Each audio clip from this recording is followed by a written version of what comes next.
gestalt of drinking and the meaning that's to it. And let's take away the humor aspect of drinking. So if there's no human to drinking alcohol, does that change the overall feeling of memories that you have?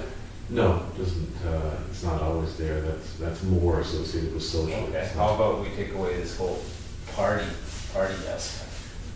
Does that have any effect on it? It has some, but I can still go to parties and not drink, and I can still be in friendship and community, and can still be happy. So it's not. But we're looking at this here, the meaning that you give to your drinking. Right. And if we take that away, how does that make this less enticing? If you take away the party aspect. If you didn't have a party, there's less reason to drink. Okay. Okay, so how about if we take away this stress and this one here, cover this one up? Right. And so if it didn't get you distressed, it didn't release stress and escape from pressure, how does that affect the drinking alcohol gestalt? If I didn't have the ability to de-stress through drinking, Yeah. then I have to find alternative ways to de-stress, healthy ways. Yeah. So if that wasn't there, how does that affect your feeling about drinking alcohol? well, I've already found other ways to do it, so it's not the. So if that wasn't there for drinking alcohol, Yeah, it's not. would you feel motivated to drink? If I didn't need to de-stress, or if I needed to de-stress. No, if you were drinking alcohol and drinking alcohol did not help you de-stress. Okay. If you were drinking alcohol and it was causing you stress, would you drink alcohol? No. Okay. And what about this high aspect? If it didn't get you high. Yeah, I mean, that would, if it did get me high, that would be very good. Would you want to drink alcohol then? Or would you still be motivated? No, if it didn't have getting me high, no. So these are the ones that seem to be stronger. Yeah.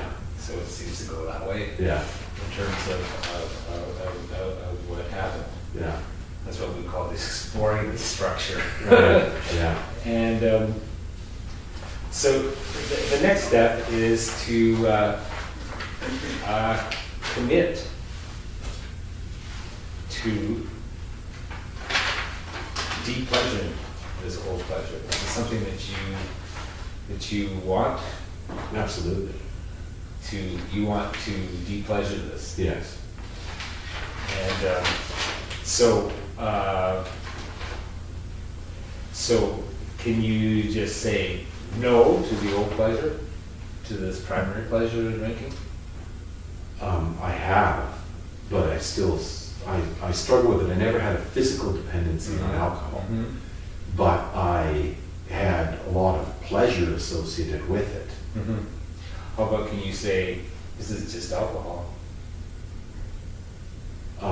That's what It's just alcohol, it's just drink, it's just something that I can drink. well, I can't drink. I mean, Or, okay, this is just alcohol, it's not something like, it's just alcohol, it's not something you're gonna miss. well, that's what I'm at times struggling with because of Can you the. say that?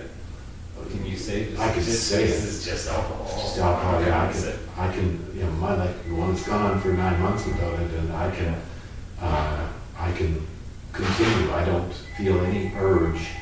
I'm just trying to suppress these feelings of want for happiness, and alcohol being the root to it. Yeah. Okay. So you can say that you can commit yourself to just depleasure this. It's just alcohol, and it's not a way of getting high. It's not a way of distressing, of relaxing, and it's not a way of partying. Well, it is. It's just not my way. Yeah. Okay. Yeah. Yeah, but these are meanings that you've given to it, right? Right. In the past. Mm-hmm. Or maybe we don't go with these ones here, but it's not a way to feel good. It doesn't. It's not a way to feel good. It's not a way to escape from pressure.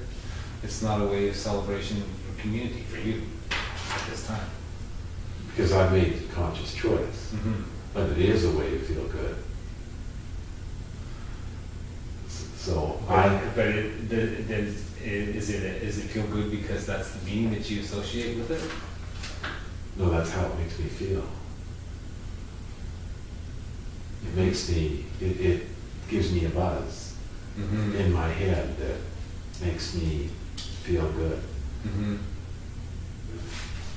And but if we get rid of that feeling, like what we're going to do is we have a primary feeling of getting high. Yeah. And but that's significant because that makes us feel good. And Yeah. that leads us to happiness. Yeah. Yeah. So that there's this hierarchy of meaning. So when we want to take this hierarchy off, the thing about high, Right. is that something that you could commit yourself to do? Yes. Okay. Okay. So we can remove that.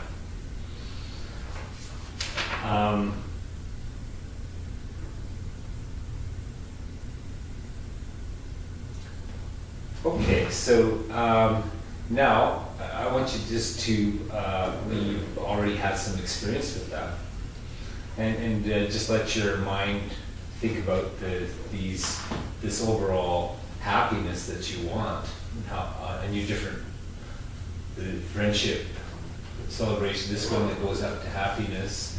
This one here about bringing joy to others and popular ego, good, happy. And this one here, escape from pressure, comfort, happy, feel good, happiness. And just think about, let your mind kind of be creative, and what are other ways that you can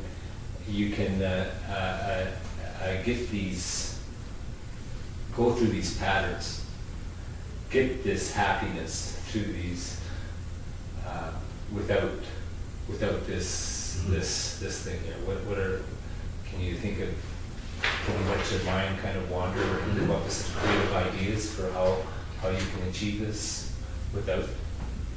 Right. Well, having more meaningful, making more meaningful connections with people that have a significant impact, positive impact on their life or they on mine, that bring me and them to a state of happiness and of greater real and sincere happiness, not one chemically induced.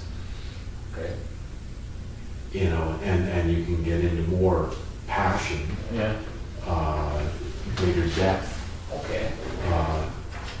when unimpeded. What about for escaping from pressure? Exercise. I replace drink with exercise. So go to the gym, working out, getting on the bike. So all sorts of healthy ways. So now you can see that in you can see you doing these things in the future, like better relationships. You're doing it now, and as you look into the future, you can see you doing these activities and the pleasure that it's and the happiness that it's creating for you. Yeah. And what about feeling good and happiness? That one's a little tricky because Let the creative side of your brain just come up with well, some ideas. spiritual. That's the one. I can get a tingle on when I make a spiritual connection with someone or within myself as the spirit resides in me. So that's one way to feel a very natural high. So well, that's good. Yeah. And let's see how we ended it here.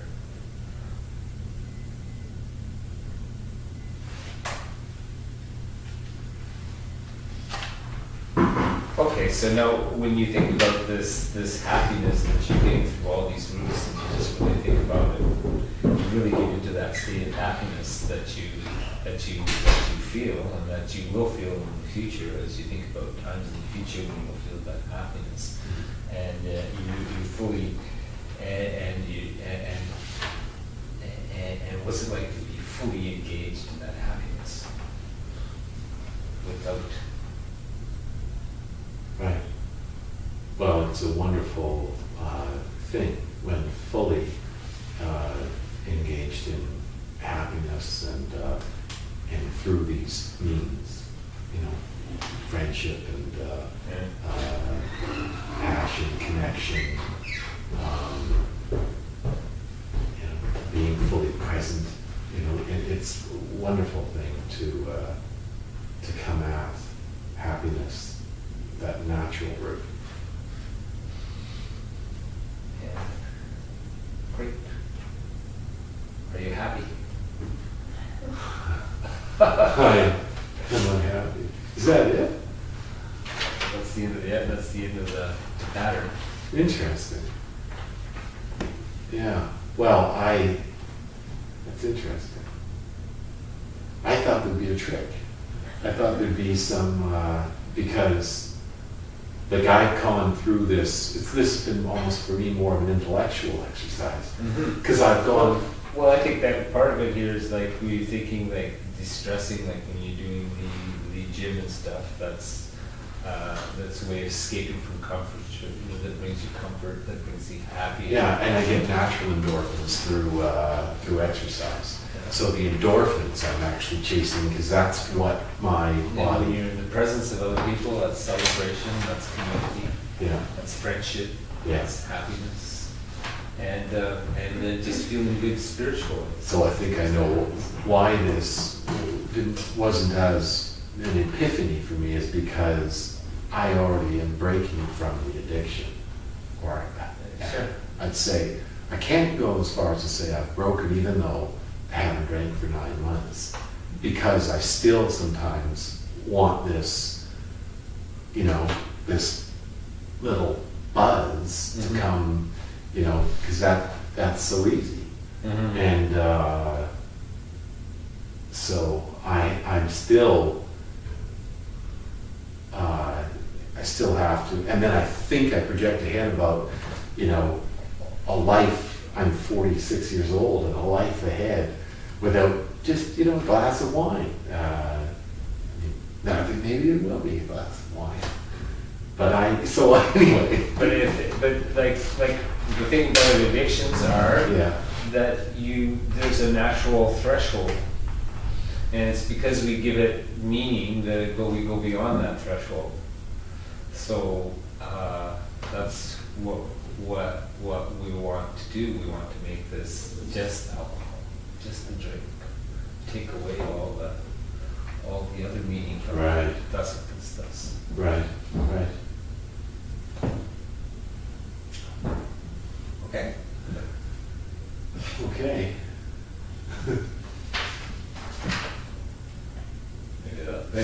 Maybe this is why Femke didn't do proper depleasure. What did you think from? No, I think it's good, and I think you've got the concept, and it's maybe that's why because I think you have taken away the drinking alcohol, but that association of those things, right?